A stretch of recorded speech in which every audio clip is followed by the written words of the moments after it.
اعوذ باللہ من الشیطان الرجیم بسم اللہ الرحمن الرحیم سبحان اللہ والحمد للہ ولا الہ الا اللہ واللہ اکبر ولا حول ولا قوة الا باللہ العلی العظیم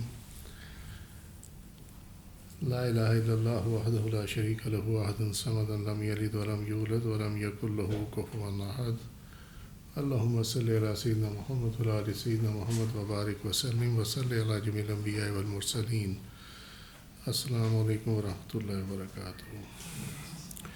مشاہدہ حق میں قرآن سے مشاہدہ حق کی دلیل، ہم سورہ فصلت 41 سورہ 53 نمبر آیت کی ہم تعویلات دیکھ رہے تھے، اور اس میں ہم اکثر خاص کی تفصیل تک ہم نے کر لیا تھا۔ آیت کا باقی حصہ اولم یکفی بربک کہ آپ کا رب کافی نہیں ہے۔ کس لیے کافی نہیں ہے؟ یہاں اس آیت کی حد تک کہ وہ اپنی نشانیوں کو ظاہر کر دے، نمبر 1، اور نمبر 2 کہ اپنی ذات سے نقاب اور اپنی صفات سے پردہ اٹھا کر اپنی پہچان کرا دے۔ اللہ کافی ہے، اس پہ کسی اور کی کوئی ضرورت ہی نہیں ہے۔ اپنی ذات سے نقاب اور اپنی صفات سے پردہ اٹھا دے، ٹھیک ہے۔ یہاں وہ یوز کیا گیا محاورتاً، اس کو میٹافورکلی مجازاً یوز کیا گیا، کیونکہ جب چہرہ چھپانا ہو تو نقاب ڈالا جاتا، اور جب کسی دوسری چیز کو جو اپنی ذات سے علیحدہ کوئی چیز ہو یا جسم ہو تو اس پہ پردہ ڈالا جاتا ہے، جس کو ہم لباس کہتے ہیں۔ اسی طرح صفات جو ہیں اس کے لیے پردے کا لفظ استعمال کیا گیا۔ انہ علی کل شیء شہید کہ وہی ہر چیز پر گواہ بھی ہے، یعنی کوئی شے اس کی قدرت سے غیب میں نہیں ہے۔ ایک دھیان کرنا، یہ پتہ نہیں تم لوگ یاد رکھتے ہو کہ نہیں رکھتے، پر بتانا میرا فرض ہے۔ ایک لفظ ہے غیبت، غیبت، غین یہ بے تے، غیبت، اور غین کے نیچے زیر ہوتی ہے۔ یہی لفظ جب اس کے غین پہ زبر آ جائے اور یہ جو ہے وہ ساکن ہو جائے، غیبت، ٹھیک ہے۔ سو غیبت جو ہے وہ تو ہوتی ہے جو پیٹھ پیچھے کسی کی برائی کرتے ہیں، ٹھیک ہے، جائز و ناجائز جو بھی ہے۔ لیکن غیبت جو ہے وہ کسی چیز کا غائب ہونا ہے، ٹھیک ہے۔ روٹ دونوں کی ایک ہی ہے، غیبت اور غیبت، اور دونوں جو ہے وہ غائب کی ہی وجہ سے ہوتی ہے، یعنی غیبت بھی تب ہوتی ہے جب کوئی بندہ حاضر نہ ہو، غائب ہو۔ لیکن یہ جو تصوف کی ٹرمینالوجی ہے، اور جو تصوف کے جہاں بھی جو بھی لکھا گیا تصوف کے بارے میں، اس میں یہ لفظ کثرت سے پایا جائے گا، غیبت۔ So whenever it comes there تو اس کو غیبت نہیں پڑھنا، غیبت، دیٹ مینس کہ جو غیب میں ہے، ٹھیک ہے۔ حدیث سے مشاہدہ حق کی دلیل، نبی کریم صلی اللہ علیہ وسلم نے فرمایا، کب فرمایا؟ جب حضرت جبریل علیہ السلام نے احسان سے متعلق سوال پوچھا کہ احسان کیا ہے۔ یہ ہم وہاں اس میں صحیح بخاری میں کر چکے ہیں۔ یہ تو آپ نے فرمایا ان تعبد اللہ کأنک تراہ فإن لم تکن تراہ فإنہ یراک، ان تعبد اللہ کأنک تراہ، کہ اللہ کی عبادت کرو ایسے کأنک تراہ جیسے تم اسے دیکھ رہے ہو۔ فإن لم تکن تراہ، اور اگر تم اس کو نہیں دیکھ سکتے، فإنہ یراک، تو پھر بے شک وہ تمہیں دیکھ رہا ہے، یراک۔ صحیح مسلم کتاب الایمان چیپٹر 1 حدیث کا نمبر 93، نئی ترکیب میں اس کا نمبر 8 ہے۔ دوسری حدیث سنن ترمذی کی حدیث شریف ہے تفسیر القرآن کتاب ہے، کتاب تفسیر القرآن چیپٹر 16 حدیث کا نمبر 3127، اور یہ سورہ الحجر کی 75ویں آیت کی تفسیر میں نبی کریم صلی اللہ علیہ وسلم نے فرمایا مومن کی فراست سے ڈرو کیونکہ وہ اللہ کے نور سے دیکھتا ہے. ٹھیک ہے، فراست کیا ہے؟ فراست جو ہے وہ ہے جو چشم باطن دیکھتی ہے. ٹھیک ہے، یہ وہ چیز نہیں ہے جو دو آنکھوں سے دیکھی جاتی ہے. سو آپ صلی اللہ علیہ وسلم فرمایا کہ مومن کی فراست سے بچو. اتقوا فراست المؤمن فإنه ينظر بنور اللہ. اتقوا فراست المؤمن، کہ مومن کی فراست سے ڈرو. فإنه ينظر بنور اللہ، بے شک وہ اللہ تعالیٰ کے نور سے دیکھتا ہے. ٹھیک ہے، اور یہ اللہ میں مشاہدہ یہ تو ہو گیا نا نبی کے لیول پہ. ٹھیک ہے، اور حدیث میں یہ مومن کا ذکر بھی آ گیا. اب آ گیا اولیاء اللہ اور مشاہدہ حق. ادھر آ جاؤ، اس کو ادھر کر دو،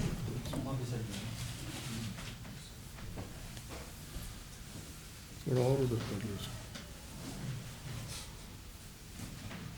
آپ ٹھیک ہو جائے گا.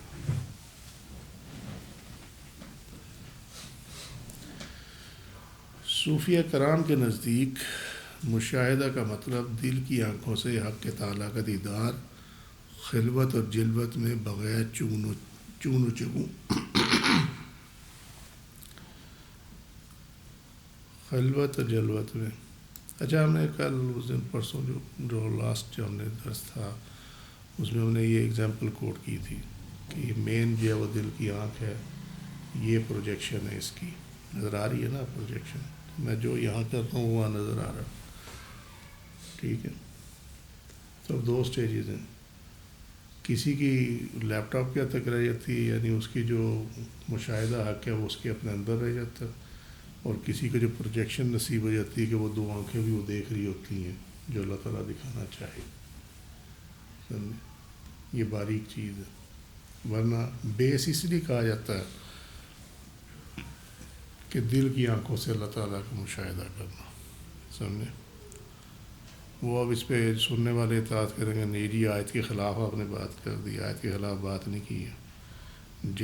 دل جو دیکھ رہا ہے وہی اس کی پروجیکشن ہی آ رہی ہے، آنکھ خود سے کچھ نہیں دیکھ رہی. سمجھے، یہ فرق ہے. جو آیت ہے وہ آنکھ کے خود سے دیکھنے سے متعلق ہے کہ آنکھیں اس کا ادراک نہیں کر سکتی، اس کا احاطہ نہیں کر سکتی. سمجھے، یہ تو آنکھیں وہ دیکھ رہی ہیں جو دل دیکھ رہا ہے. ٹھیک ہے، پھر اس میں وہ نفسیات والے آ جائیں گے کہ جی وہ تو brain is such kind of a machinery کہ جو آپ اس کو کہیں وہ آپ کو پروجیکٹ کر کے دکھا دے گا. یس، ان کا اعتراض اگر سائنٹیفکلی لیا جائے تو ٹھیک ہے، مگر اس کا جواب بھی حاضر ہے. اس کا جواب یہ ہے کہ اس صورت میں انسان پہ بے خودی نہیں ہوتی. جب انسان کوئی چیز چاہتا ہے کہ میں یہ دیکھنا چاہوں، وہ اپنے برین کو کہتا ہے، برین اس کو جو ہے وہ کر کے دکھا دیتا ہے. ٹھیک ہو گئی بات، میں مانتا ہوں اس بات کو. مگر مشاہدہ حق اور اس معاملے میں جو سیلف کریٹڈ چیز ہے اس کے اندر فرق یہ ہے کہ مشاہدہ حق میں بے خودی ہوتی ہے، وہ آپ کے اختیار میں نہیں ہوتا. سمجھے، جو آپ برین کو بتاتے ہیں وہ آپ کے اختیار میں ہوتا. اب اس کا فردر فرق سمجھنا ہے تو سم ٹائمز آپ بیٹھے ہوتے ہیں، آپ کو کسی نے کہا کہ یہ پڑھو تو آپ جو ہے نا خانہ کعبہ پہنچ جاؤ گے. ٹھیک ہے، کہ یہ آپ یہ اسم پڑھو یا یہ آیت پڑھو، یہ کلام پڑھو تو آپ جو ہے نا خانہ کعبہ آپ کو نظر آئے گا. آنکھیں بند ہیں. اب وہ بیک آف دی مائنڈ یہ ہے کہ یہ پڑھنے کے ساتھ میں مجھے خانہ کعبہ نظر آئے گا، تو وہ نظر آ جائے گا، مگر وہ مائنڈ کریٹڈ ہوگا. آپ کے اپنے دماغ نے اس کو بنایا ہوگا، تخلیق کیا ہوگا. اور اگر آپ نے کہیں وہاں وزٹ کیا ہوا ہے خانہ کعبہ کا تو چونکہ آپ کی میموری میں وہ ہے کہ وہاں کیسا ہے تو آپ کو ویسے ہی نظر آئے گا جیسا آپ وہاں دیکھ کر آئے تھے. ٹھیک ہے، یہ لیکن یہ چیز جو ہے یہ آپ کے مائنڈ نے کریٹ کی ہے، ڈیولپ کی ہے، واٹ ایور یو سے. مگر جہاں تک مشاہدہ حق کا تعلق ہے، یہ آپ کریٹ نہیں کر سکتے. آپ اپنے آپ سے یہ نہیں کہہ سکتے کہ میں یہ دیکھ رہا ہوں. آپ کو تو محسوس وہی ہوگا جو آپ کو دکھایا جا رہا ہے. سمجھے؟ تو اس میں بے اختیاری ہے، اس میں آپ کو کوئی کنٹرول نہیں ہے کسی قسم کا بھی. اور آپ یہ نہیں کہہ سکتے کہ نیکسٹ جو ہے اب یہ ہوگا، نیکسٹ اب یہ ہوگا. آپ یہ نہیں کہہ سکتے. یو آر ہیلپ لیس. آپ کو جو ہے جو دکھایا جا رہا ہے وہی دیکھ سکتے ہیں، اس کے علاوہ کچھ نہیں دیکھ سکتے. ٹھیک ہوگی بات؟ سو یہ ڈفرینس ہے اس کے اندر، سیلف کریٹڈ ویژن میں، برین کریٹڈ ویژن میں، اور جو جینون مشاہدہ حق ہے اس کے اندر یہ ڈفرینس ہے. کچھ بات سمجھ میں آ رہی ہے؟ نہیں سمجھ میں آ رہی؟ ہمارے ہاں اکثر جو 99.999% جو ہے وہ برین کریٹڈ ہے، سیلف کریٹڈ ہے، سیلف ڈیولپڈ ہے. کیونکہ جو مشاہدہ حق ہے اس کی ہم نے پیچھے حدیث میں بھی ڈیٹیل دیکھ لی، اس کے لیے کئی فیزز سے گزرنا پڑتا، تب جا کے مشاہدہ حق جو ہے وہ کہیں ہوتا. ٹھیک ہے؟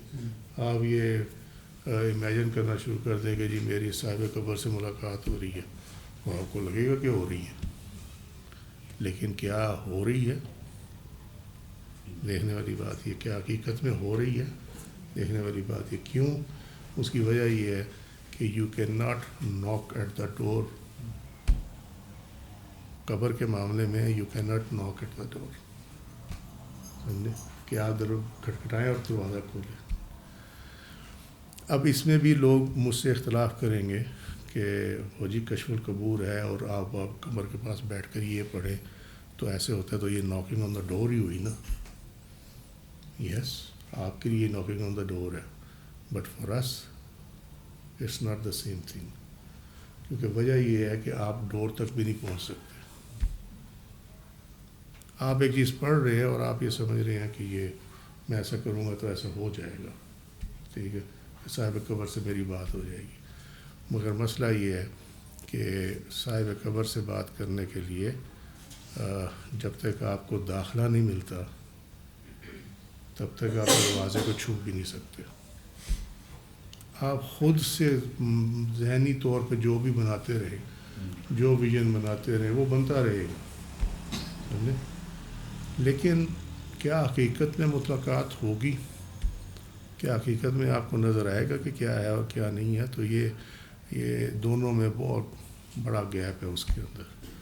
سو that side, that vision which is based on reality as far as the graves are concerned or مشاہدہ حق is concerned, you or anyone, they don't have any authority on that, any control over it.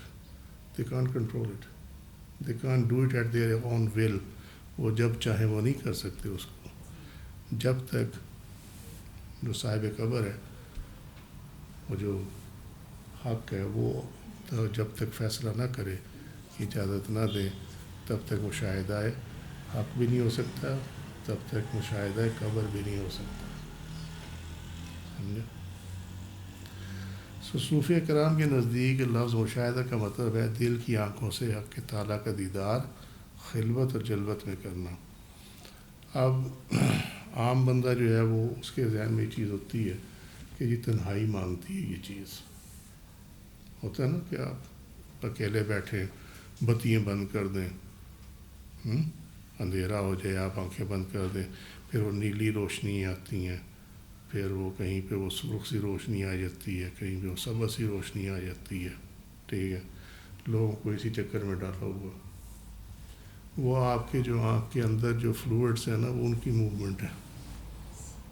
اور یہ جو light آپ دیکھ رہے ہیں یا جو لائٹ آپ کو نظر نہیں آ رہی، جب آپ اس کو آنکھیں بند کرتے ہیں تو وہ جو کلر کنفیگریشن ہے وہ ڈس انٹیگریٹ ہو جاتی ہے آنکھ کے اندر.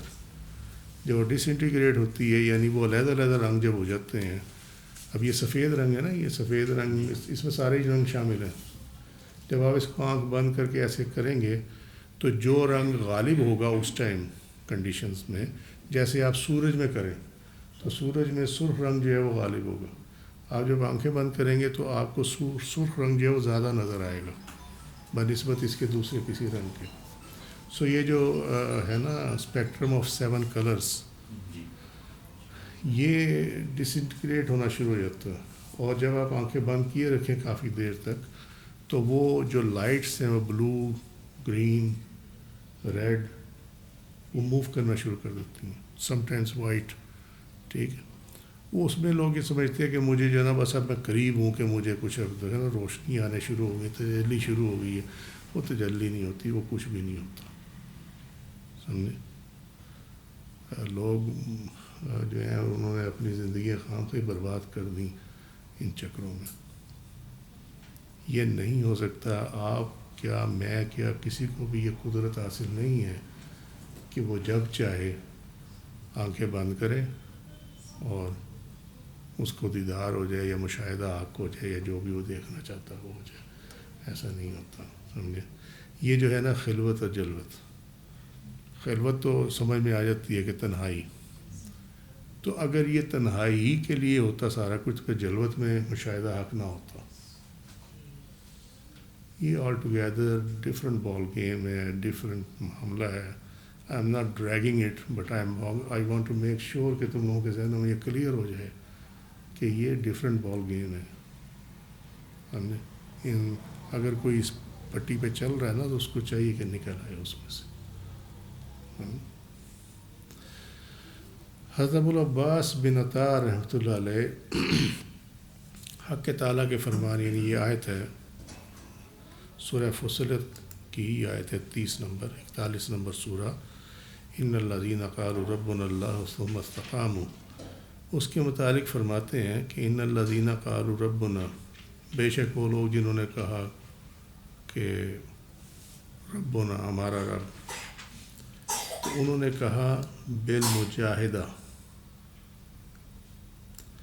ثم استقاموا علی بساط المشاہدہ.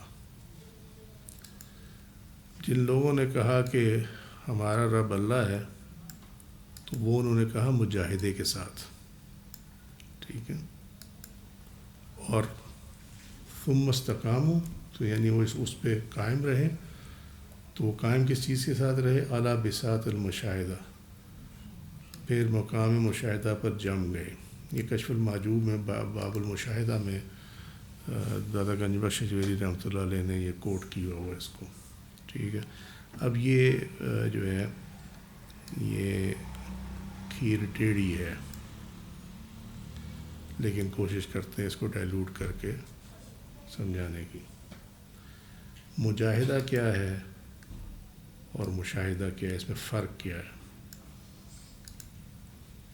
ٹھیک ہے، مجاہدہ جو ہے وہ جہد سے ہے. جہد من کوشش، آپ محنت کرتے ہیں، جدوجہد کرتے ہیں، آپ اس کے بارے میں عبادات کرتے ہیں، اس کے لیے وظائف کرتے ہیں، اس کے لیے چلے کرتے ہیں، واٹ ایور جو بھی آپ کو محنت آپ کا مرشد بتا دیں کہ تمہیں یہ کرنا ہے آپ وہ کرتے ہیں. ٹھیک ہے، کہ یہ معاملہ ہو جائے. تو وہ مجاہدہ جو ہے وہ لے کے کہاں تک جا سکتا ہے کہ جہاں بندہ یہ قائل ہو جائے کہ ہاں اللہ ہی ہمارا رب ہے. ٹھیک ہے، دیکھو بار بار بات کرنے کا مقصد یہ ہوتا ہے کہ تاکہ ایک ذہن نشین ہو جائے ایک بات. ایمان تو ہم لے آئے نا. ٹھیک ہے، ایمان ہم لے آئے اور ہمارے علم میں یہ آیا کہ اللہ ہے، اس کے ملائکہ ہیں، رسول ہیں، کتابیں ہیں، قیامت نے آنا ہے، اچھی بری تقدیر ہے، ہم یہ مان لے آئے ہیں. اور ہمیں بتایا گیا تو ہم اسی پہ یقین بھی کر گئے ہیں. ٹھیک ہے، یہ پارٹ علم الیقین ہے کہ آپ کو ایک علم ملا اور آپ نے اسی کے اوپر یقین کر لیا. مگر اس کے اندر بہت بڑی پرابلم ہے. وہ پرابلم یہ ہے کہ جب مشکلات آتی ہیں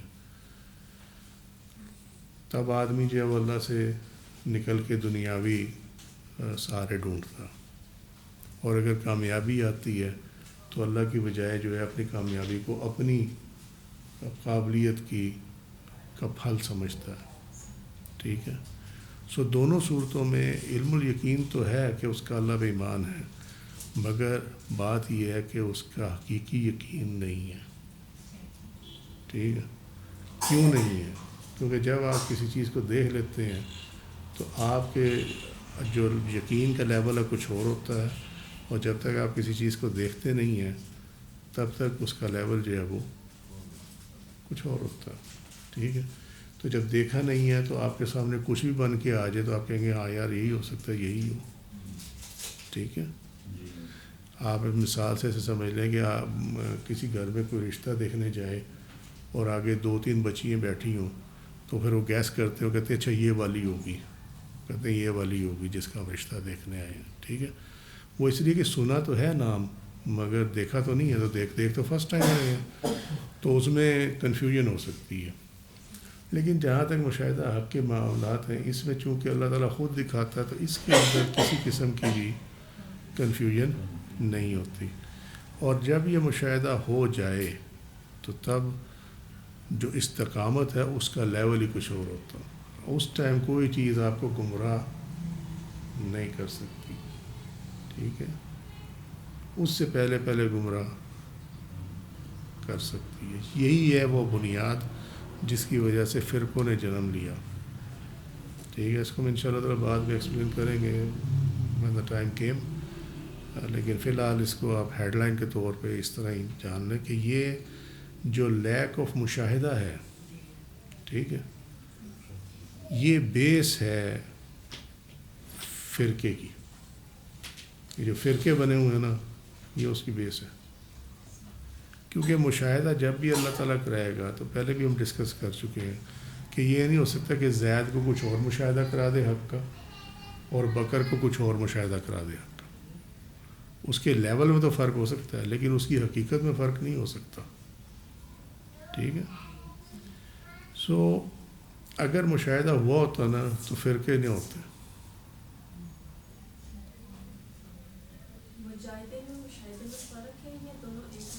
وہی ایکسپلین کر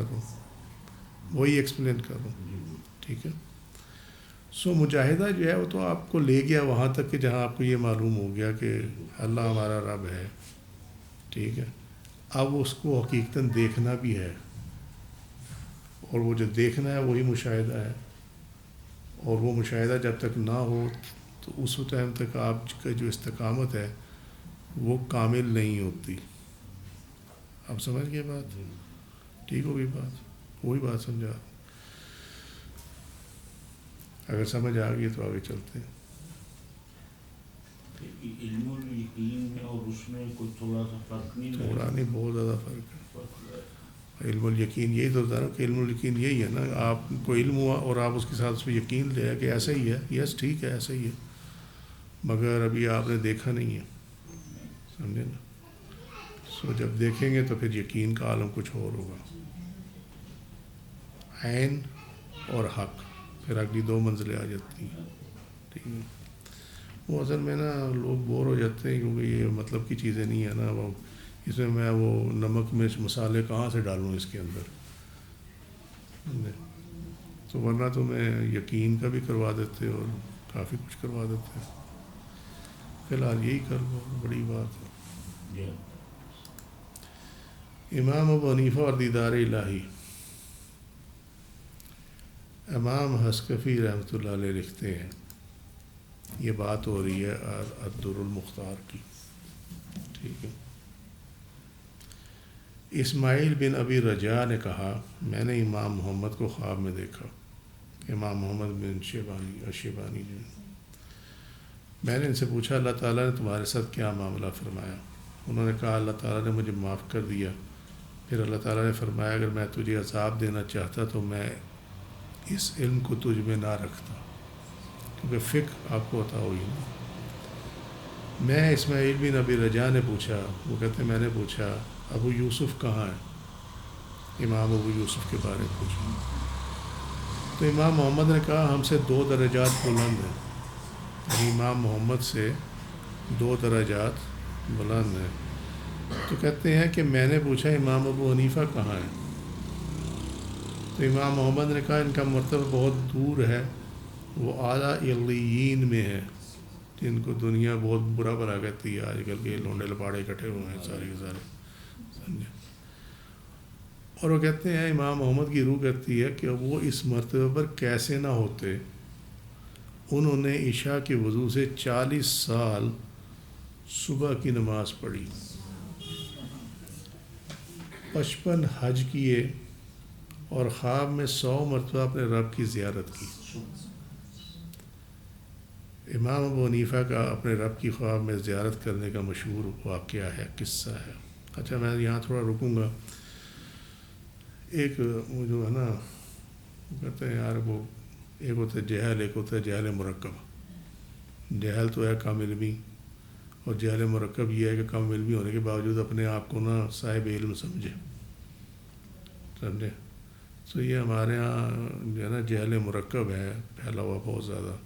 وہ کہتے ہیں لو جی کیسے ہو سکتا ہے، تہجد کے لیے تو سونا پڑتا یار بھائی، نہیں سونا پڑتا۔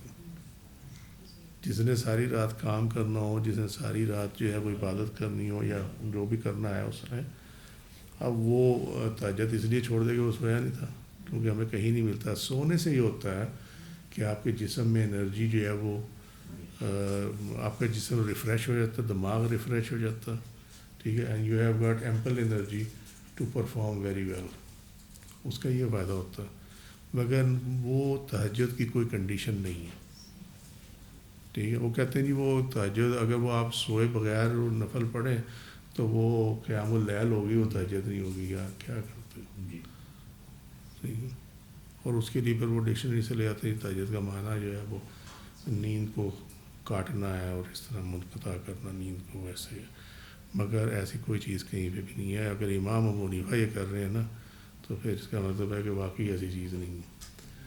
اسی طریقے سے حضرت خواجہ معین الدین چشتی اجمیری رحمۃ اللہ علیہ نے اتنے ہی سال انہوں نے عشاء کی وضو کے ساتھ فجر پڑھی ہے اور وہ تہجد گزار تھے۔ یہ سب حضرات تہجد گزار تھے، ٹھیک ہو گئی بات۔ اچھا اب آگے چلتے ہیں۔ امام ابو حنیفہ کا اپنے رب کی خواب میں زیارت کرنے کا مشہور قصہ ہے۔ الدر المختار، رد المختار فتاوی شامی ترجمے کے ساتھ یہ ہے، باب مقدمہ، جلد اول، صفحات 142 143، ضیاء القرآن پبلیکیشن لاہور نے اس کو پرنٹ کیا، یہ وہاں سے لیا میں نے، ٹھیک ہے جی۔ علامہ شامی لکھتے ہیں، یہ علامہ شامی جو ہے یہ سید ہیں، خیال کرنا، علامہ ابن عابدین شامی، یہ سید محمد، نام پورا بول رہا ہوں، یہ ابن عابدین شامی ہے۔ یہ عابدین جو ہے وہ ان کے دادا کا لقب تھا کیونکہ وہ بہت بڑے عابد گزرے ہیں۔ تو علامہ شامی لکھتے ہیں، جن کا یہ فتاوی شامی ہے، جس کا نام اوریجنل رد المختار ہے۔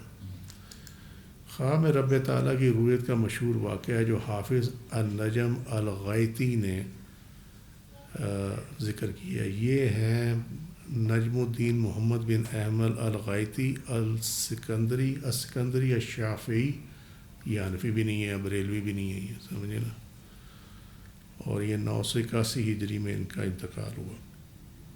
یہ بہت بڑے مورخ گزرے ہیں اور ان کی کافی تحقیق ہے، ریسرچ ورک ان کا بہت زیادہ ہے۔ انہوں نے یہ ذکر کیا ہے کہ امام ابو حنیفہ نے فرمایا، میں نے خواب میں رب العزت کی 99 مرتبہ زیارت کی۔ میں نے اپنے دل میں کہا اگر میں نے 100ویں مرتبہ زیارت کی تو میں عرض کروں گا قیامت کے روز مخلوق عذاب سے کیسے نجات پائے گی قیامت کے روز۔ فرمایا میں نے اللہ تعالیٰ کی زیارت کی، میں نے پوچھا یا رب عز جارک و جل ثناؤک و تقدست اسماؤک، تیرے بندے تیرے عذاب سے قیامت کے روز کیسے نجات پائیں گے؟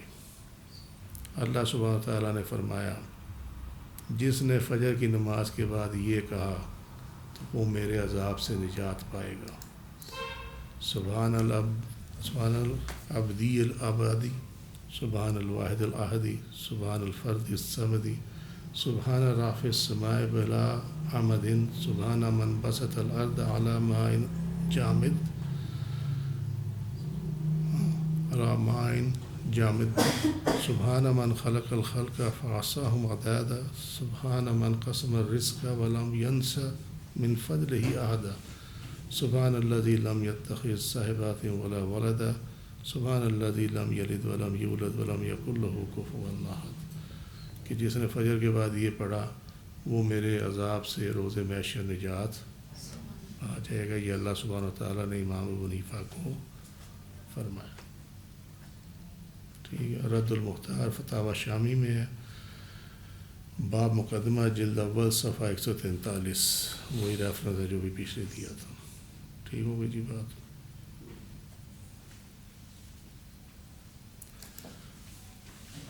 یہ نوٹ کرنا ہے تو کر لو اس کو، یا یوٹیوب پہ جا کے اس کو کر لو۔ ٹھیک ہے،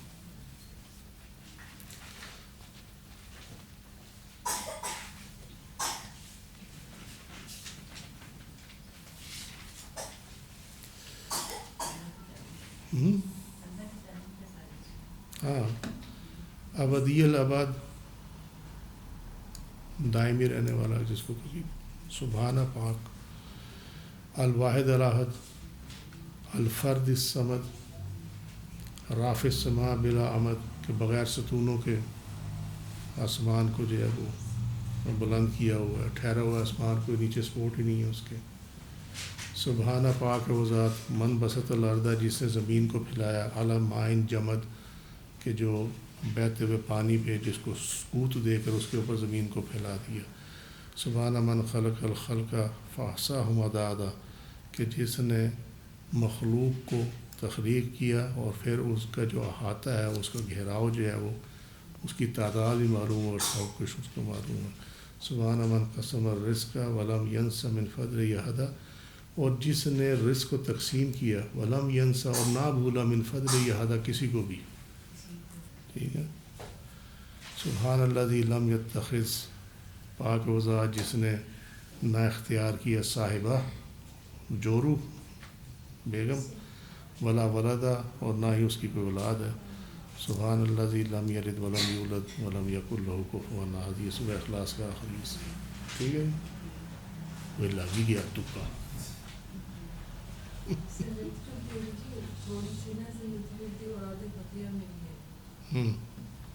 یہ حصہ ہے، یہ والا اس کے اندر۔ حقیقت مشاہدہ، آگے چلیں جی اب۔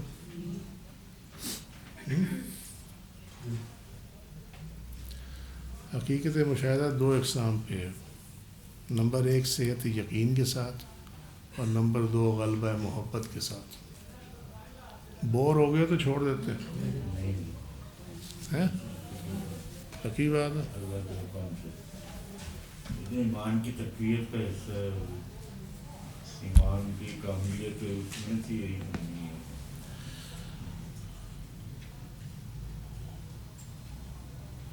صحت یقین کے ساتھ پہلی قسم جو ہے، یہ طریقہ استدلال کہلاتا ہے۔ یہاں سالک ذات حق کے افعال کو چشم ظاہر سے دیکھتا ہے اور افعال میں چشم باطن سے ذات حق کا مشاہدہ کرتا ہے۔ اب یہاں پہ دونوں چشم آ گئے، چشمان آ گئی۔ چشم ظاہر، اس کو چشمان بھی کہتے ہیں، دو، کیونکہ دو آنکھیں ہیں نا، اس کو چشمان بھی کہتے ہیں۔ کہیں یہ لفظ آیا چشمان، دیٹ مینس یہ دو آنکھیں۔ سالک میں نے بتایا تھا یہ رائے سلوک پہ چلنے والا، بٹ فار یو پیپل آسانی کے لیے اسٹوڈنٹ سمجھ لو، اسٹوڈنٹ آف اسپریچولیٹی۔ ٹھیک ہے، ذات حق کے افعال کو چشم ظاہر سے دیکھتا ہے کہ اللہ کی کارگری جو ہے نا، اللہ کا نظام کیسے چلا رہا ہے، کیا ہو رہا ہے دنیا میں، جسم کے ساتھ ہمارے کیا ہو رہا ہے، ہم جب بچے تھے تو کیا ہوتا ہے، ہماری اولادیں ہوتی ہیں تو ہم دیکھتے ہیں وہ چھوٹے سے ہیں، اب کرتے کرتے بڑے ہو جاتے ہیں، پتہ بھی نہیں لگتا، ان کے قد کے پڑھنے کا پتہ نہیں لگتا، اینڈ سو آن۔ تو یہ افعال ہیں اللہ تعالیٰ کے سارے چشم ظاہر سے دیکھتا ہے، جو وہ دیکھ سکتا ہے دونوں آنکھوں سے، اور افعال میں چشم باطن سے ذات حق کا مشاہدہ کرتا ہے نا، اور دس از امپورٹنٹ۔ ٹھیک ہے، ٹھیک ہو گئی بات؟ جی بالکل۔ عام جو اس کی مثال ہے آپ یہ سمجھ لیں، عام مثال جو ہے جو آپ لوگوں کو سمجھ میں آ جائے گی آرام سے۔ ہم دیکھتے ہیں کہ کسی کے اولاد ہوتی ہے، کسی کے نہیں ہوتی، کسی کے بیٹیاں ہی بیٹیاں ہوتی ہیں، کسی کے بیٹے ہی بیٹے ہوتے ہیں، کسی کے مکس ہوتا ہے، یعنی بیٹیاں بھی ہوتی ہیں بیٹے بھی ہوتے ہیں۔ اب جب کسی کی اولاد نہیں ہوتی تو وہ کہتے ہیں یار دوسری شادی کرو، یہ اولاد نہیں ہو رہی، عام طور پہ ہی ہوتا ہے۔ اور جو غلطی ہے وہ مرض یا نقص جو ہے وہ ہمیشہ نارملی عورت میں نکالا جاتا۔ ٹھیک، اب افعال میں چشم باطن سے ذات حق کا مشاہدہ یہ ہے کہ اس کو یہ معلوم ہے کہ آپ علاج کروا لیں، آپ جو مرضی کروا لیں، لیکن سبب ہی رہتا ہے، سبب رب نہیں ہوتا کبھی، یہ خیال رکھنا۔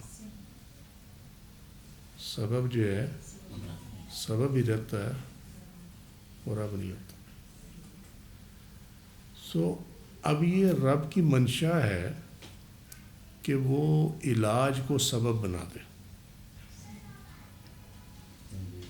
ٹھیک ہوگی بات؟ لیکن اگر وہ چاہے تو کسی کی دعا کو بھی سبب بنا دے، اس میں علاج کی ضرورت ہی نہ پڑے۔ ٹھیک ہوگی بات؟ اب تیسری بات کیا، اگر وہ چاہے تو بغیر باپ کے اولاد دے دے، حضرت عیسیٰ علیہ السلام۔ ٹھیک ہے، اور اگر وہ چاہے تو بغیر ماں اور بغیر باپ کے جنم دے دے، حضرت آدم علیہ السلام۔ ٹھیک ہوگی بات؟ اب اگر آپ اپنی سوچ کے اندر اس چیز کو فیل نہیں کر سکتے کہ یار میں جو کچھ بھی کر لوں الٹیمیٹلی تو حکم اللہ کا ہی ہے، تو کیوں نہ پہلے میں اللہ کی طرف جاؤں اور اس کے بعد سبب کی طرف قدم اٹھاؤں۔ سمجھے؟ ایسا ہوتا نہیں ہے، ایسا ہوتا نہیں ہے، کیونکہ ہمارا ایمان جو ہے وہ علم کی حد تک ہے، ہمارا ایمان جو ہے وہ یقین کی حد تک نہیں ہے، ہمارا یقین اسی علم کے مطابق ہی ہے، بس بات ختم ہو گئی۔ ٹھیک ہے، پھر وہ آیت نکال کے لے آتے ہیں کہ انسان کو وہی ملا جس کی اس نے کوشش کی۔ ٹھیک ہے، اور بابا وہ جو ہے وہ ملا، وہ جو آپ نے یہاں جو کچھ بھی بویا ہے اچھائی کی صورت میں یا برائی کی صورت میں، آپ کو اسی کے مطابق ہی ملے گا۔ سمجھے یا نہیں؟ بس بات ختم ہو گئی۔ یہ جو ہے نا افعال میں چشم باطن سے ذات حق کا مشاہدہ کرنا، کہ ہر چیز میں اس کو اللہ ہی نظر آئے کہ یار یہ اس کے پیچھے بھی یہی ہے، اس کے پیچھے بھی یہی ہے، میں اگر جاؤں تو تب بھی گھوم کے میں وہیں آؤں گا، کیونکہ اللہ تعالیٰ سے ہی ہونا معاملہ۔ ہر چیز جب تک آپ کو اللہ تعالیٰ کی طرف جاتی ہوئی اور اللہ تعالیٰ کی طرف سے آتی ہوئی نظر نہ آئے تو اس کا مطلب ہے کہ آپ کے اندر مشاہدہ حق موجود نہیں ہے۔ سمجھ گئے بات؟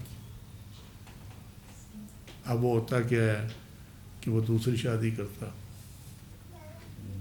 اور اگر اللہ کا منظور نہ ہو تو دوسری سے بھی اولاد نہیں ہوتی۔ ٹھیک ہے، بیٹے کی چاہ میں تیسری بھی کرتا، اللہ کا منظور نہیں ہوگا۔ لیکن اگر اللہ کا منظور ہو جائے تو جس سے اس نے پہلا نکاح کیا تھا اچانک اسی کے ہو جائے۔ یہ اللہ تعالیٰ کا اختیار ہے۔ رزق ہم آتے ہیں نا لوگ ہمارے پاس آ کے کہتے ہیں، اور اللہ کی دی تو پھر سالوں سے سمجھا رہا ہوں، وہ کہتے ہیں جی کسی نے رشتہ باندھ دیا، کوئی آتا ہے جی رزق باندھ دیا کسی نے، ٹھیک ہے، کوئی کہتے ہیں جی اس نے جی وہ بس یہ اولاد باندھ دی ہے۔ او بابا، رزق اللہ کی طرف سے، رازق اللہ ہے۔ قرآن میں وہ کہتا ہے کہ ہم جس کا چیز جاتے ہیں رزق تنگ کر دیتے ہیں، جس کا چاہتے ہیں شادہ کر دیتے ہیں۔ ٹھیک، سورہ الحج میں ہم جس کو چاہے بیٹیاں دیتے ہیں، جس کو چاہے بیٹے دیتے ہیں، جس کو چاہے بیٹے بیٹیاں دیتے ہیں، اور جس کو چاہے بانجھ رکھتے ہیں۔ تو کون باندھ سکتا ہے؟ اینڈ ابو آل سورہ البقرہ میں فرمایا کہ وہ شیطان کچھ نقصان نہیں پہنچا سکتے جادو سے جب تک اللہ نہ چاہے۔ اگر کسی نے تعویذ گنڈے کیے ہیں، کسی نے اگر کالا علم کیا ہے، کسی نے کچھ کیا ہے، وہ افیکٹو تب تک نہیں ہو سکتا جب تک اللہ نہ چاہے. تو اگر ہم مان لیتے ہیں کہ جی کسی نے کالا علم کر دیا، اس کی وجہ سے اولاد نہیں ہو رہی، لیکن اس کے اندر جو مشاہدہ حق ہے وہ یہ کہتا ہے کہ بے شک کرنے والے نے تو اپنا شیطانی کام کیا، مگر اگر اللہ کا حکم نہ ہوتا تو یہ افیکٹو نہ ہوتا. معنی یہ ہے کہ یہ شیطان کا معاملہ نہیں ہے، یہ اللہ کا معاملہ ہے کہ تیرے اولاد نہ ہو. یہ اللہ کا معاملہ ہے کہ تو تنگ دستی میں گزارے. یہ اللہ کا معاملہ ہے کہ تو جو ہے وہ کیا ہو، تیرا رشتہ نہ ہو. یہ اللہ کا معاملہ ہے. اب اس نے اگر وہ ہونے دیا علم، جب کسی نے کوئی شیطانی کام کیا اور اس پہ اللہ کا حکم ہو گیا کہ ٹھیک ہے جو شیطان کا چیلا کہہ رہا ہے یہ اسی طرح ہی ہو جائے، یہ حکم ہوا نا اللہ کا، تبھی تو افیکٹو ہوا وہ. تو اب اس کو کھولنے والا جو ہے نا وہ سوائے اللہ کے کوئی نہیں ہے.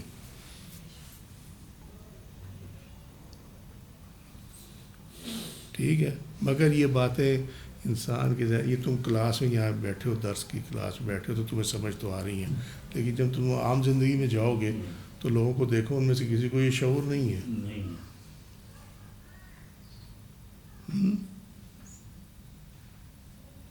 تو اللہ جب تک نہیں کھولے گا وہ نہیں کھولتا. انڈرسٹینڈ؟ جس کے حکم سے بند ہوا نا اسی کے حکم سے کھولے گا.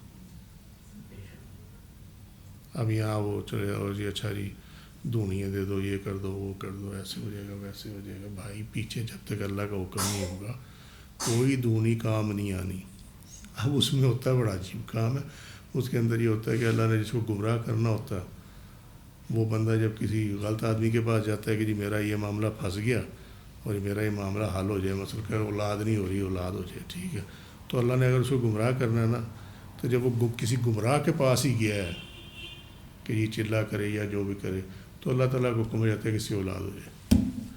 اس کا رزلٹ کیا ہوتا؟ وہ گمراہ کی چوکھٹ پہ جو ہے وہ پڑا رہتا. اللہ جس کو چاہتا ہے گمراہ کرتا ہے، جس کو چاہتا ہے ہدایت دیتا ہے. ٹھیک ہے.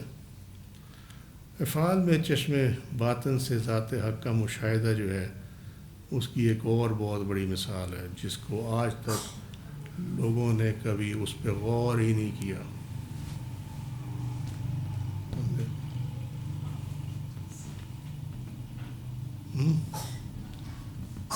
Are you ready?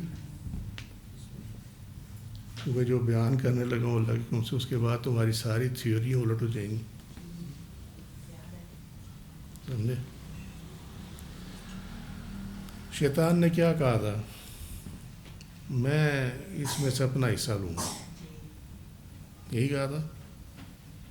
اس نے کہا میں اس میں سے جو ہے نا لوگوں کو گمراہ کر دوں گا سوائے تیرے مخلصین. یہاں تک تو کلیئر ہے نا، یہ پڑھا اکثر ہی پڑھا ہم نے. ٹھیک ہے. وہ پاگل تھا، مشاہدہ حق سے محروم تھا. اس کو یہ معلوم ہی نہیں تھا کہ جو ہمارے پاس قرآن میں آیت کی صورت میں موجود ہے وہ حقیقت، کہ اللہ جس کو چاہتا ہے گمراہ کرتا ہے، جس کو چاہتا ہے ہدایت دیتا ہے. یہ اختیار اللہ کا ہے. وہ اختیار جب اللہ کا ہے تو کیسے کہہ سکتا ہے کہ میں ان کو گمراہ کروں گا؟ سمجھے؟ وہ تو اللہ نے جب یوم الست پہ سارے انسانیت کو نکالا تھا باہر حضرت آدم علیہ السلام کی پشت سے، وہ تو اسی دن فیصلہ ہو گیا کہ اس نے کس کو گمراہ کرنا ہے، کس کو ہدایت دینی ہے. تو فیصلہ تو اللہ تعالیٰ نے آلریڈی کیا ہوا تھا. سمجھے؟ بات سمجھ میں آ رہی ہے؟ ٹھیک ہے. فیصلہ اللہ نے کیا ہوا ہے کس کو گمراہ کرنا ہے، کس کو ہدایت دینی ہے، اور یوم الست پہ کیا ہوا. Now what is the function of ابلیس اس گمراہی کا سبب ہے. تو جیسے بتایا نا سبب رب نہیں ہو سکتا.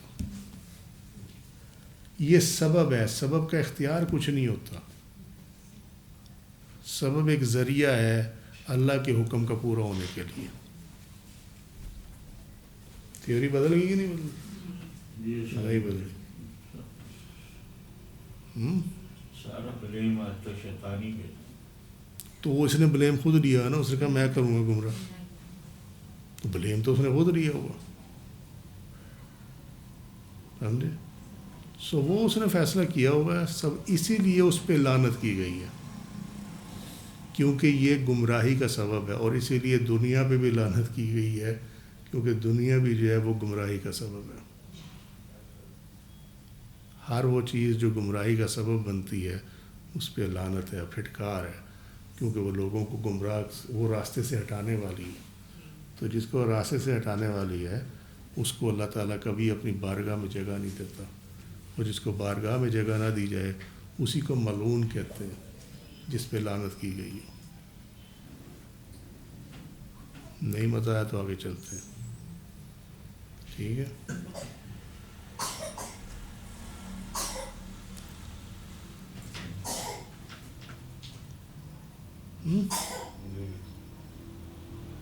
چلو.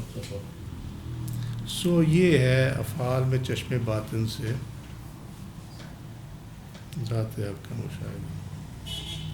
آپ کا ذرا ہی اس آیت کی اللہ جس کو چاہتا ہے گمراہ کرتا ہے، جس کو چاہتا ہے ہدایت دیتا ہے. جس کو گمراہ کا اختیار ہی اللہ کا ہے، نہ وہ کسی شیطان کا اختیار ہے نہ وہ کسی انسان کا اختیار ہے کہ وہ کسی کو گمراہ کرے یا کسی کو ہدایت دے.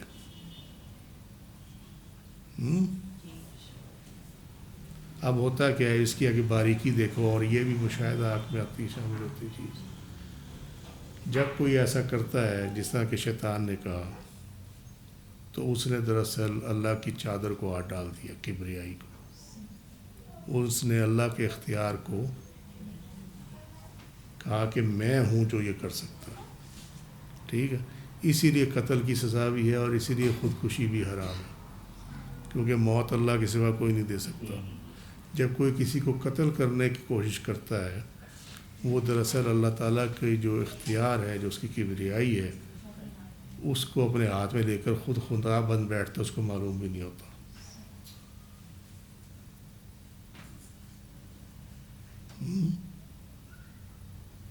یا نہیں؟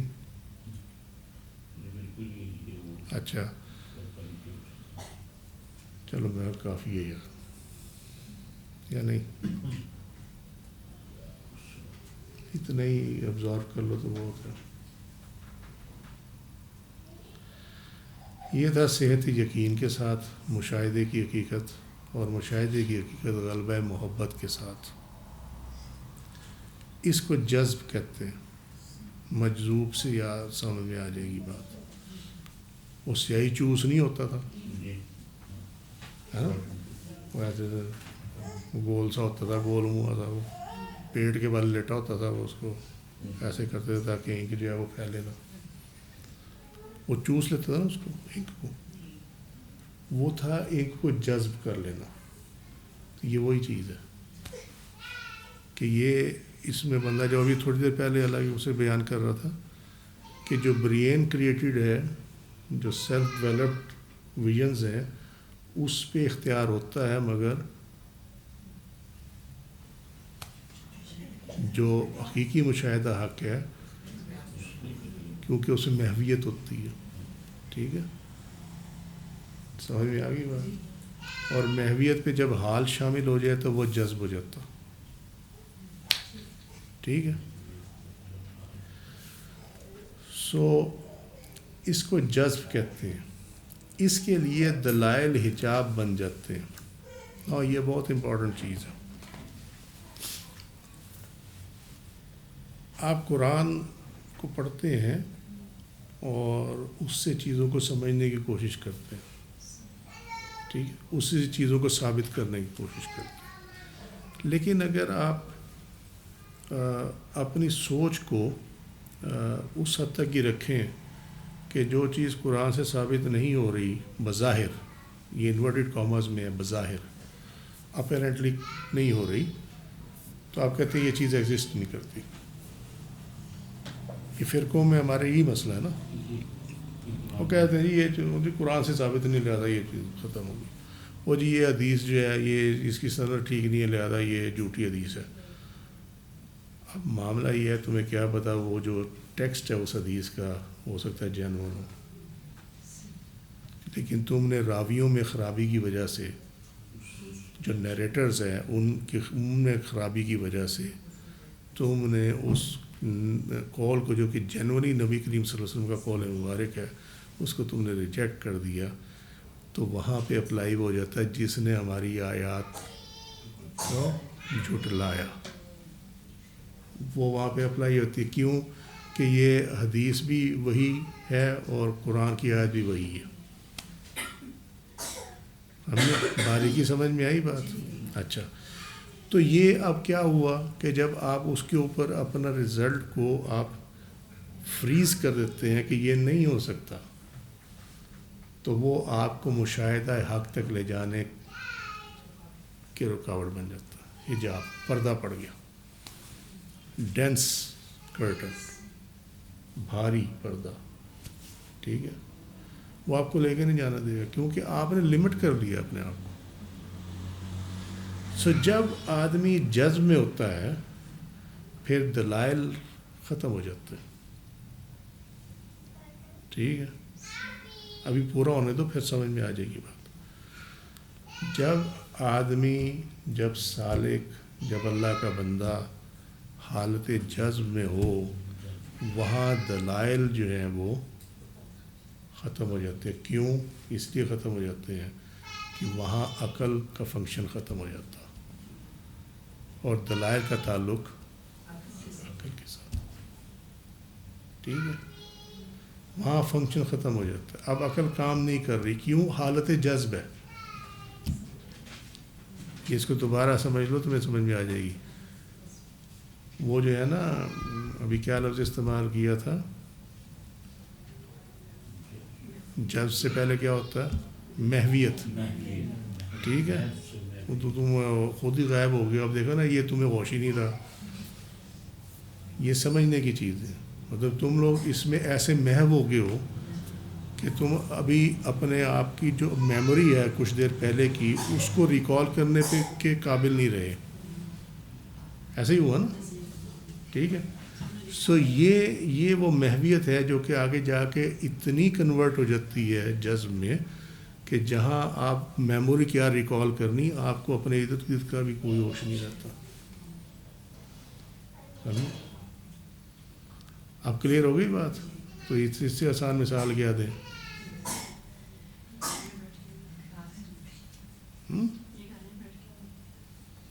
سو یہ محویت جو ہے، یہ جذب. اب یہاں پہ عقل، کیونکہ میموری کا تعلق عقل سے، برین سے، اس نے کام کرنا چھوڑ دیا. اب تمہیں یاد ہی نہیں ہے کہ ہم نے پہلے لفظ کیا بولا تھا، محویت تھی کہ کیا تھا.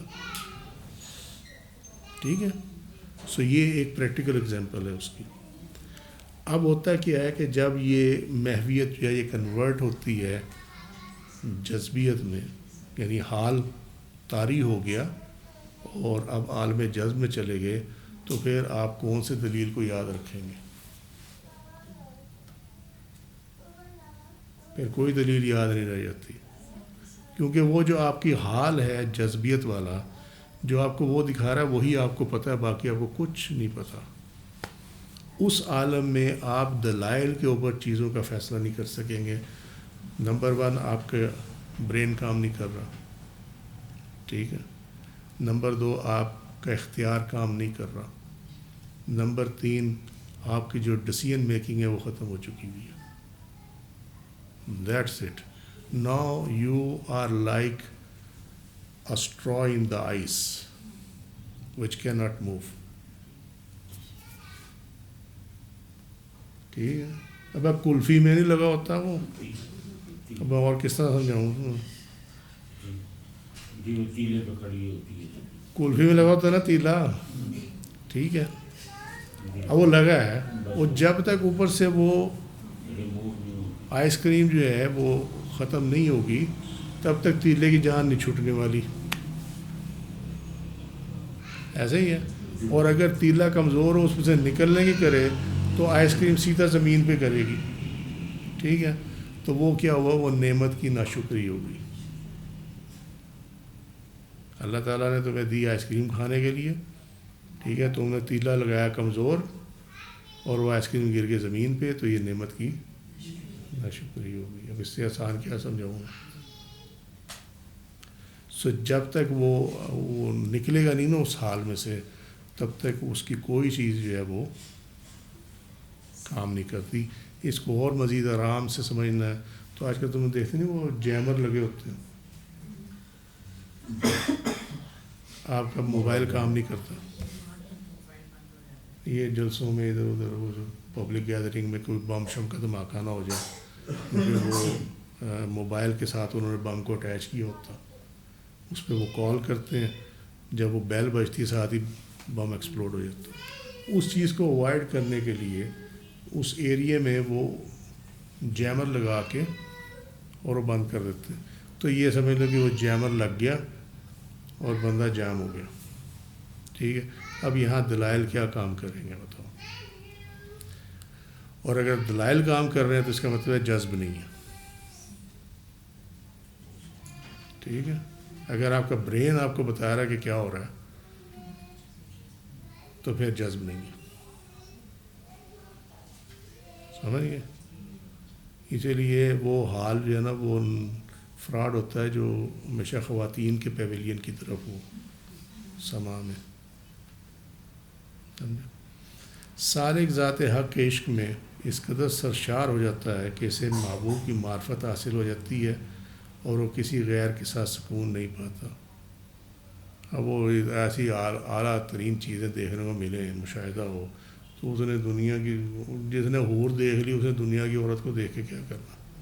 بس اس کے سمجھ لو بات کو, مثال دی ہے تو. ٹھیک ہے.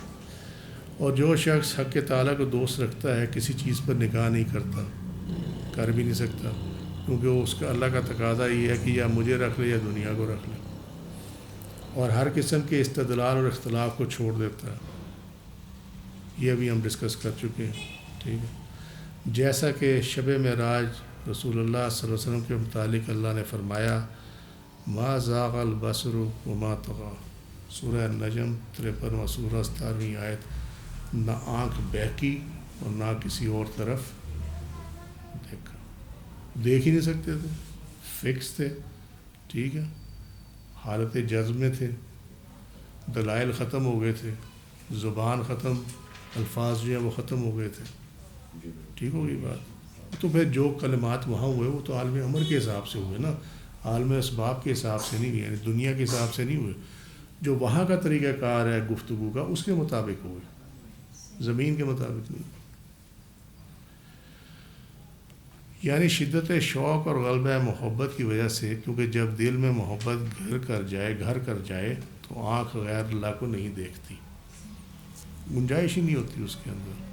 جیسا کہ اللہ تعالیٰ نے فرمایا, لقد رأى من آیات ربہ الکبریٰ, سورہ نجم 18ویں آیت 53واں سورہ, بے شک انہوں نے اپنے رب کی بڑی نشانیاں دیکھی. بڑا کچھ دکھایا گیا, طویل احادیث موجود ہیں مجموعہ احادیث میں. ٹھیک ہے. تو بندہ وہاں سے دیکھ لگتا. اللہ تعالیٰ نے اپنے حبیب صلی اللہ علیہ وسلم فرمایا, قل للمؤمنین یغضوا من ابصارہم, سورہ نور 24واں سورہ 30ویں آیت. کہہ دیجئے مومنوں سے کہ آنکھیں نیچی رکھیں. اب یہ اس کا جو ظاہرہ تفسیر میں ماننا ہے وہ یہ ہے کہ اگر آگے خاتون اگر آنکھیں نیچے نہیں کری تو تم آنکھیں کم از کم نیچے کر لو. اس نے کیا پہنا کیا نہیں پہنا, سمجھے, کس حال میں نہیں ہے, تو اس سے اپنے آپ کو دور کر لو. تو آنکھیں وہ پردے کے حساب سے بات ہو رہی. لیکن تصوف میں جو اس کا معنی ہے, جو تعبیر ہے, وہ کیا ہے, یعنی چشمان سر کو شہوات سے بچائیں, یعنی دو آنکھوں کو خواہش سے بچائیں, اور چشم سر یعنی قلب کی آنکھ کو مشاہدہ خلق سے بچائیں. یہاں آنکھوں کو نیچے کرنے سے مراد یہ ہے کہ دو آنکھوں کو دنیاوی خواہشات سے بچاؤ اور دل کی آنکھ کو مخلوق کے مشاہدے سے بچاؤ. اس کو صرف اللہ کے مشاہدہ کے لیے رکھو۔ پس جس نے چشمان سر کو شہوات سے باز رکھا وہ لامحالہ حق تعالیٰ کو قلب کی آنکھ سے دیکھتا ہے۔ ہم نے یعنی اگر آپ نے قلب سے مشاہدہ کرنا ہے حق کا تو اس کے لیے لازم یہ ہے کہ آپ اپنی دو آنکھوں کو دنیاوی خواہشات سے محفوظ رکھیں گے۔ شہوات سے متعلق اللہ تعالیٰ کا یہ فرمان ہے وَلَا تَتَّبِعِ الْهَوَىٰ فَيُضِلَّكَ عَنْ سَبِيلِ اللَّهِ سورہ 7 38واں سورہ 26ویں آیت۔ اور خواہشات کی پیروی نہ کرو کیونکہ یہ تمہیں راہ اللہ سے گمراہ کر دے گی، اللہ تعالیٰ نے فرمایا۔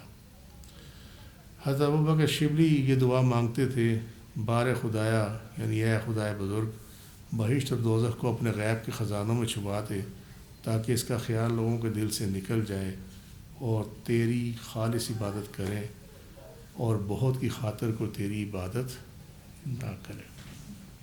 ٹھیک ہے، بہشت کی طرف طبعاً ہر شخص کا میلان ہے، عقل کا تقاضا ہے کہ اس کی خاطر عبادت کی جائے، لیکن چونکہ اس کے دل میں محبت نہیں ہوتی لامحالہ عاقل مشاہدہ حق سے محجوب ہوتا ہے۔ یہ وہ بات ہے جو اللہ کی میں تمہیں سوال اساس سے سمجھا رہا ہوں۔ ٹھیک ہے، چلو آج کشف المحجوب سے دیکھ لو کیونکہ اس میں لکھا ہوا ہے کہ عقل کا تقاضا یہ ہے کہ آپ کو جنت چاہیے تو اللہ کی عبادت کریں، ٹھیک ہے، لیکن چونکہ وہ ایسی عبادت کرنے والے کے دل میں محبت نہیں ہوتی، مطلب ہوتا کہ مجھے جنت ملے، ٹھیک ہے، تو لامحالہ یعنی اس میں کوئی پھر شک رہ نہیں جاتا کہ عاقل یعنی جو عقل سے کام لے کے یہ سارا کچھ کرتا ہے اپنا، جو اپنے آپ کو بڑا عقل سمجھتا ہے کہ جی میں نے عبادت کی مجھے جنت ملے گی، وہ مشاہدہ حق سے محجوب ہو جاتا ہے، یعنی اس کے اور اللہ کے درمیان پردے حائل ہو جاتے ہیں۔ ٹھیک ہے، کشف المحجوب فی باب المشاہدات۔ حضرت جنید بغدادی نے ان سے پوچھا گیا کہ آپ اللہ تعالیٰ کا دیدار کرنا چاہتے ہیں؟ تو فرمایا نہیں، کہتے میں نہیں کرنا چاہتا۔ حضرت جنید بغدادی کیونکہ جب حضرت موسیٰ علیہ السلام نے دیدار طلب کیا تو انکار ہوا، جب انہوں نے کہا نا میں دیکھنا چاہتا ہوں، جواب میرا نہیں دیکھ سکتے، ٹھیک ہے، سورہ الاعراف 7واں سورہ 43ویں آیت۔ لیکن جب نبی کریم صلی اللہ علیہ وسلم نے طلب دیدار نہ کی تو دیدار ہو گیا۔ ہماری طلب ہمارے لیے حجاب اکبر ہے، یعنی اللہ کو دیکھنے کی خواہش بھی جو ہے یہ بھی حجاب ہے، یہ پردہ ہے، اور یہ حجاب اکبر ہے، بہت بڑا پردہ ہے، کیونکہ محبت میں طلب ممنوع ہے اور باعث حجاب بن جاتی ہے۔ اللہ سے عشق ہو اور پھر طلب بھی کرو، سمجھے، تو یہ حجاب آ جائے گا۔ جب طلب دنیا ختم ہو جاتی ہے تو مشاہدہ حاصل ہو جاتا ہے۔ کشف المحجوب فی باب المشاہدات۔ آج کے لیے اتنا ہی، وما علینا الا البلاغ واللہ رسولہ بالصواب۔ سبحانک اللہم وبحمدک اشہد ان لا الہ الا انت استغفرک واتوب الیک۔ عملت سوءا وظلمت نفسی فاغفر لی فانہ لا یغفر الذنوب الا انت۔ سبحان ربک رب العزۃ عما یصفون وسلام علی المرسلین والحمد للہ رب العالمین۔ السلام علیکم ورحمۃ اللہ وبرکاتہ۔